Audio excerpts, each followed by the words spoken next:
বিষয়টা নিয়ে আলোচনা করব সেটি হলো শূদ্রকের লেখা মৃচ্ছকটিকম। এই নাটকটি নিয়ে আলোচনা করব। এই নাটকটা কোন শ্রেণীর এবং কটি অঙ্ক আছে, রস কী, কার লেখা, এই সমস্ত কিছু নিয়ে তোমাদের সাথে আলোচনা করব। তবে তার আগে বলে রাখি, আমি সংস্কৃতের যে ব্যাকরণ হয়, যেমন সন্ধি, কারক, সমাস, ধাতুরূপ, শব্দরূপ, এই সমস্ত কিছু নিয়ে তোমাদেরকে অনেক নতুন নতুন মানে একদম ভালো ভালো ভিডিও তোমাদের জন্য আপলোড করব এবং সেই বিষয় নিয়ে কাজ করছি। এবং যাতে তোমরা একটা ভিডিও দেখার সাথে কারক সম্পর্কে তোমাদের একটা ধারণা, সমাজ সম্পর্কে একটা ধারণা এসে যায়। আর বাংলা থেকে সংস্কৃতে অনুবাদ করা, এটা অনেকেই করতে পারে না। এটাই সংস্কৃত ব্যাকরণের মধ্যে সবার একটা ভয়ের কারণ হয়ে দাঁড়ায় যে কিভাবে বাংলা থেকে সংস্কৃতে অনুবাদ করব। এই বাংলা থেকে সংস্কৃতে কিভাবে অনুবাদ করব, এই বিষয় নিয়েও কাজ করছি। এবং কিভাবে তোমাদের খুব তাড়াতাড়ি তোমাদের মানে বুঝতে সুবিধা এবং কীভাবে তোমরা শিখে যাও, সেই সমস্ত নিয়ে কাজ করছি। খুব তাড়াতাড়ি তোমাদের এই সব বিষয়ে সমাস, সন্ধি, ধাতুরূপ, শব্দরূপ, বাংলা থেকে সংস্কৃত অনুবাদ, এই সব বিষয়ে ভিডিও খুবই শীঘ্রই আসতে চলেছে। কারণ আমরা জানি যে সংস্কৃতের ব্যাকরণটাই মূল বিষয়বস্তু হয়ে দাঁড়ায় সংস্কৃতের সাবজেক্টের মধ্যে। এইসব বিষয় নিয়ে আমি কাজ করছি এবং এগুলো খুব শীঘ্রই আপলোড করে দেবো। তোমাদের যেহেতু সামনে এক্সাম এবং কম্পিটিটিভ এক্সাম থাকে, কেউ এইচএস দিচ্ছ, কেউ বিএ, হয়তো কেউ এমএ পড়ছো, নেট সেট পরীক্ষার জন্য প্রিপারেশান নিচ্ছ। আর সব থেকে বেশি হচ্ছে যে কোনো পরীক্ষায় গ্রামার থেকে বেশি আসে সংস্কৃতের, যে থিওরি থেকেও আসে, গল্প, নাটক, বৈদিক সাহিত্য, রামায়ণ, মহাভারত থেকে আসে, তবে সব থেকে বেশি আসে আমাদের এই সংস্কৃত ব্যাকরণ থেকে। এই সংস্কৃত ব্যাকরণ থেকে আমি খুব শীঘ্রই আপলোড করে দেবো। এইগুলো থেকে তোমাদের একটা যে ভয় কাজ করে সেটা খুব তাড়াতাড়ি দূর হয়ে যাবে। সেই জন্যই বলে রাখছি, অবশ্যই এই চ্যানেলটা সাবস্ক্রাইব রাখো, সংস্কৃত নেট অ্যাচিভার্স চ্যানেলটা অবশ্যই সাবস্ক্রাইব করে রাখো। এই জন্যই যে এই গ্রামারগুলোই যেহেতু সংস্কৃতের মূল বিষয়বস্তু বা মূল ভিত্তি, এগুলো তোমরা খুব তাড়াতাড়ি পেতে চলেছো। এবং বাংলা থেকে যে সংস্কৃত অনুবাদ, এগুলো তোমরা নিজেরাই করতে পারবে নিজেদের ক্ষমতা দিয়ে। ঠিক আছে, তাই জন্য বলি সাবস্ক্রাইব করে রাখো অবশ্যই, আর ফলো করতে থাকো এই চ্যানেলটা, যাতে তোমরা এই ভিডিওগুলো সবার আগে পেয়ে যাও। চলো শুরু করি আজকের ভিডিওটি। আজকে যে বিষয়টা নিয়ে তোমাদের সাথে আলোচনা করব সেটি হলো শূদ্রকের লেখা মৃচ্ছকটিক নাটকটি নিয়ে। তো মৃচ্ছকটিক নাটকটির প্রথমেই আসি যে সংস্কৃত সাহিত্যের ইতিহাসে মৃচ্ছকটিক নাটকটি এক অনন্য এবং অন্যতম একটা শ্রেষ্ঠ নাটক। এই নাটকটির মধ্য দিয়ে এখানে শূদ্রক সাধারণ মানুষের চরিত্র ফুটিয়ে তুলেছেন। এমন সাধারণ মানুষকে নিয়ে নাটক সংস্কৃত ভাষায় যে রচিত হয়েছে, অন্য কোনো সাহিত্যে এই রচিত হয়নি। সেদিক থেকে বিচার করলে এই মৃচ্ছকটিক নাটকটি এক এবং অনন্য। চলো এবার চলে আসি কবি পরিচিতিতে।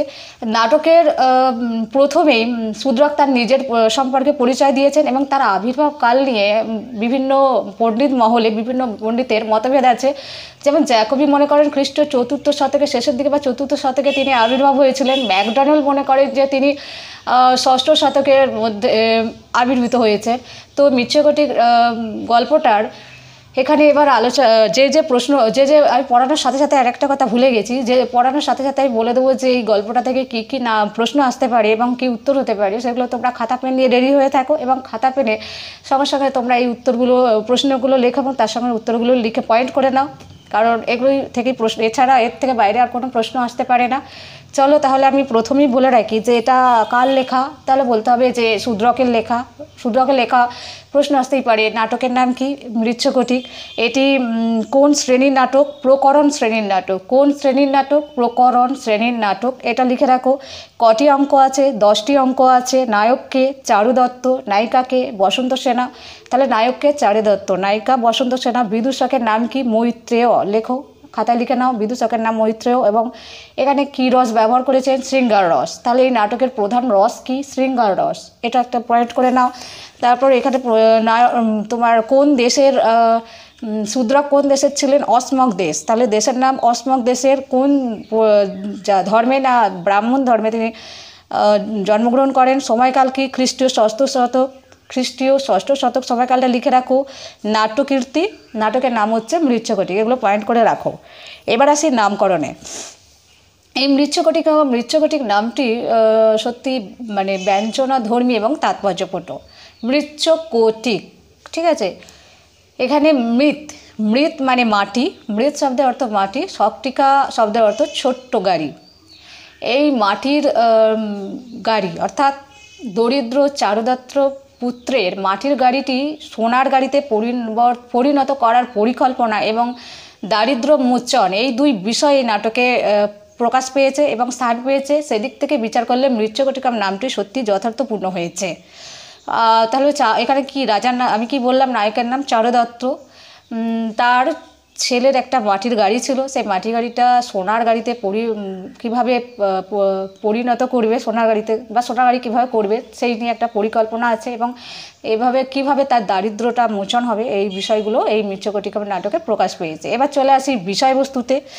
বিষয়বস্তু হচ্ছে যে উজ্জয়িনীর বারবনিতা।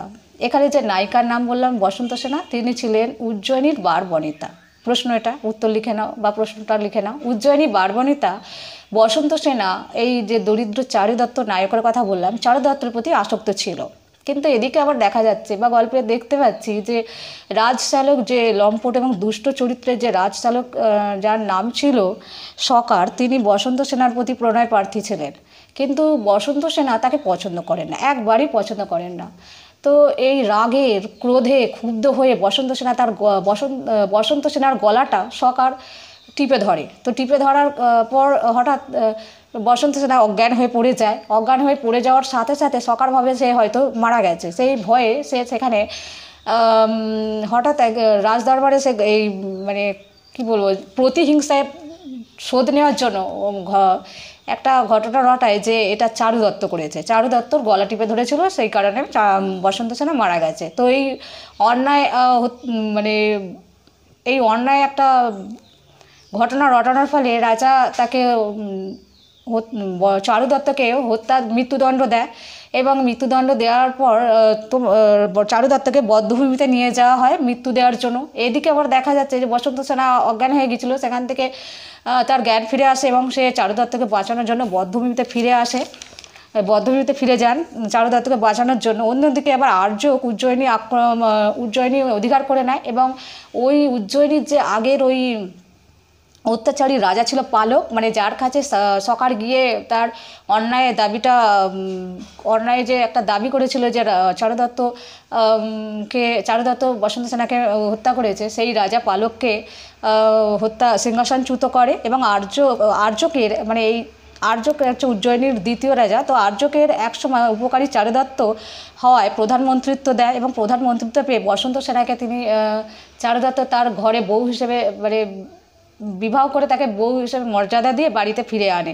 তাহলে এই বিষয়বস্তু থেকে অনেক সময় প্রশ্ন আসতে পারে, উজ্জয়িনী বারবনিতার নাম কি? উত্তর হলো বসন্ত সেনা।